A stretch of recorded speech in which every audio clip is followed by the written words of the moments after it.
Momento do Discipulado.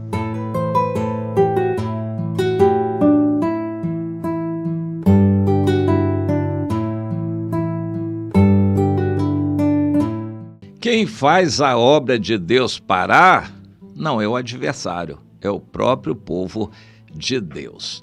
Eu quero comentar algo que precisa ficar claro para nós e ser passado para os irmãos novos quando a gente estiver discipulando. Cuidado quando você atribuir a Satanás a culpa de tudo. Satanás tem costas largas, como se diz no ditado popular, ou seja, ele leva a culpa de muita coisa que ele não fez. Eu lembro até de uma piada, uma brincadeira, mas que é didática, que diz que uma pessoa saindo da igreja encontrou o diabo chorando na porta da igreja.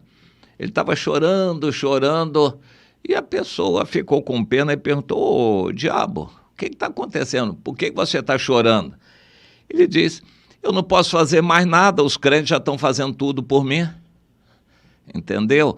O diabo fica só olhando, porque os crentes se destroem, se odeiam, eles não buscam o Senhor, eles atrapalham uns aos outros, eles impedem, igual rolha de garrafa, como fariseus, os crentes velhos, impedem os novos de chegarem. Eu conheço essa história muito bem, isso acontece me doendo o coração. Pessoas novas vêm através da rádio, através de trabalho individual de algum crente novo, e os crentes velhos não deixam que fique ninguém, eles botam para fora, escandalizando de um jeito ou de outro. Isso é, infelizmente, que acontece em grande parte das igrejas. O ambiente social, a fofoquinha, o ambiente de fermentação, a Bíblia usa esse termo, entre os crentes, espanta os novos, impede que os novos fiquem firmes e que cresçam espiritualmente. Nem os que crescem espiritualmente e nem deixam os outros também. Esse ambiente religioso, fermentado, é o que havia no tempo de Jesus entre os fariseus. Jesus diz que os fariseus eram como rolha de garrafa, que não entravam nem deixavam os outros entrarem. Hoje esse ambiente está aí, então o diabo nem precisa ficar muito preocupado com os crentes, porque os próprios crentes atrapalham a obra de Deus. E quando há um incentivo, um chamado a um trabalho especial, a uma consagração, busca do Senhor, é aquele monte de desculpas. Eu tenho que enterrar meu pai, eu tenho que experimentar a junta de bois, eu comprei uma fazenda, eu preciso ir lá receber, eu tenho que fazer isso, eu tenho que fazer aquilo, meu trabalho. Crentes são assim. Quando a gente chama: "Meu irmão, vamos evangelizar." "Ah, meu irmão, eu estou assim muito ocupado, não estou podendo." É assim, desculpa. Eles não fazem e não deixam os novos fazerem. É um ambiente terrível esse, e botam a culpa no diabo. Ele nem tem culpa de nada disto. Houve uma época no retorno do cativeiro em que a ordem foi dada através do rei Ciro, no primeiro ano do seu governo. Ele era da Pérsia e deu esta ordem: "Quem é de todo o povo de Deus e que queira, suba para Jerusalém para reedificar o templo do Senhor, para que ali sejam oferecidos sacrifícios a Deus em prol do reino." Ou seja, a ordem foi clara: tem que ser judeus que conhecem a lei do seu Deus. Eles vão reedificar o templo e vão oferecer sacrifícios ali pelo reino, para que Deus abençoe o reino. Eles vão ser sacerdotes. Tudo o que eles não foram. Eles foram, mas não para reconstruir o templo, cada um para cuidar de suas coisas.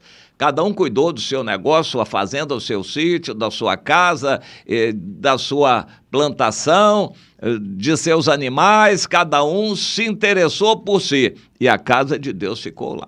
Depois de algum tempo, um retardo, eles lançaram a pedra fundamental e foram desanimados, devagarzinho, quase parando, praticamente pedindo para a obra ser paralisada. E foi o que aconteceu. Eles demoraram tanto que o rei Ciro morreu. Subiu outro rei e os adversários então fizeram uma fofoca. Esse rei, ele mandou parar, mas parar temporariamente. Os judeus nem se interessaram durante aquele tempo para questionar, ir ao rei, explicar alguma coisa ao novo rei. Não, eles gostaram. A ordem veio para paralisar, ou pelo menos paralisar temporariamente a construção daquele templo, e os judeus mais do que gostaram. Era um motivo para eles justificarem o fato de eles não quererem fazer a obra de Deus. Como é que a obra recomeçou e continuou? Quando Deus enviou mensagens através dos profetas Ageu e Zacarias, mandando que eles recomeçassem a obra. E aconteceu de os líderes ainda serem os mesmos. O Zorobabel, o líder civil, era descendente de Davi e ascendente de Jesus, e o sumo sacerdote era o Josué, ou Jesua, e eles sentiram a mão de Deus e resolveram convocar o povo para fazer a obra. Muitos judeus protestaram, mas o rei mandou parar, a gente não é para construir a obra, para construir essa casa. Já tinham levado muitos anos, o retardo foi muito grande. Pelo menos 14 anos, segundo alguns, a obra ficou paralisada. Bom, eu quero mostrar com isso o seguinte: Deus é Deus. Quando eles recomeçaram com vontade, o rei já era um outro ainda, e quando outros vizinhos consultaram o rei, a ordem foi muito clara. Esse rei já estava sendo tocado pelo Senhor: não interrompais a obra da casa de Deus, para que o governador dos judeus e os seus anciãos reedifiquem a casa de Deus no seu lugar. E por mim também se decreta, o que haveis de fazer das tesourarias aí do reino, que se dê pontualmente aos judeus o que eles precisam para não parar essa obra de Deus. O judeu é rançoso como o quê? Igual crente velho, rançoso, enjoado.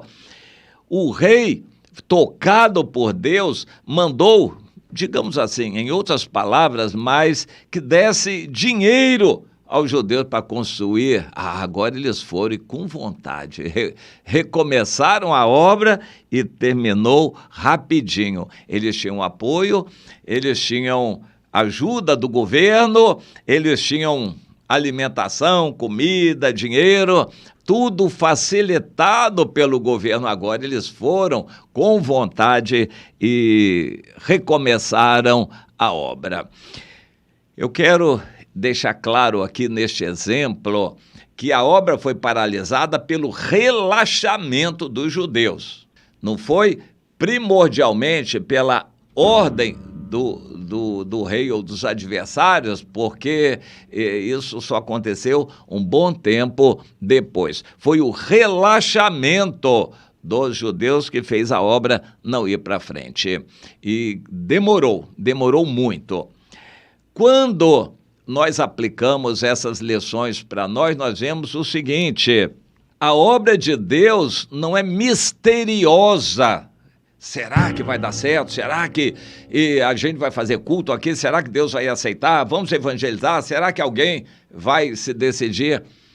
Não, a obra de Deus segue leis espirituais. Aquele que planta tem todo o direito de esperar uma colheita, se plantar direito. Se a gente evangelizar com amor, com dedicação, em oração, é lícito esperarmos resultados. Mas muitos crentes não veem resultado nenhum, é porque eles amam o mundo, o coração deles está no mundo.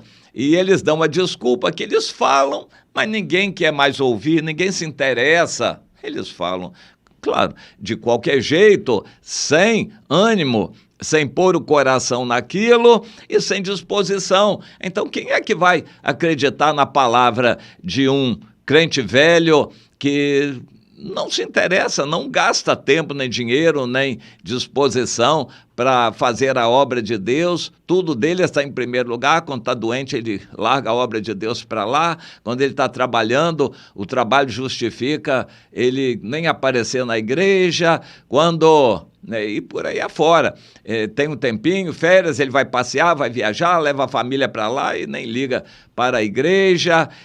As coisas de Deus nunca estão na frente, as coisas do mundo sempre em primeiro lugar. E se ele falar de Jesus, o que as pessoas que vão ouvir vão pensar? Esse Jesus desse jeito eu não quero. Para viver uma vida mundana como ele vive, eu não quero. Então, não é que eles não falam, não evangelizam. De vez em quando até falam de Jesus, mas eles não vivem. Então, não dá para acreditar. E isso, infelizmente, é a regra geral. Era na época dos judeus e é agora na igreja. E a gente fica muito triste com isso. Eu creio que Deus fica mais triste ainda. Então, nós temos que ensinar o seguinte, meu irmão, o culto a Deus é compromisso, não se pode faltar por nada. Ah, bom, mas eu estou assim meio gripado. Meu irmão, vá assim mesmo, porque você vai ser abençoado e pode até ser curado lá. Mas o crente velho não está indo. Pois é, não siga o mau exemplo do crente velho, mas você ande em obediência. Culto a Deus é mandamento do Senhor, então é um compromisso. Você foi batizado, você decidiu obedecer o Senhor, obedeça ao seu líder, não falte compromissos com Deus, você vai ser avaliado por Deus por causa disso. Embora muitos que estão na igreja não deem um bom exemplo, faça você o que tem que fazer. A obra de Deus é assim, temos que ensinar a verdade. Os governos, as autoridades nunca vão conseguir paralisar a obra de Deus por parte de quem quer fazer a obra de Deus. Eu me lembro da pandemia e vou encerrar essa reflexão com este exemplo. Muitas igrejas fecharam. Não é ordem, a pandemia. Eles já queriam fechar mesmo, ninguém ali tinha ânimo de dar culto a Deus. Outras igrejas, como nós, não pararam nem um pouquinho. Vamos assumir, nós vamos buscar o Senhor.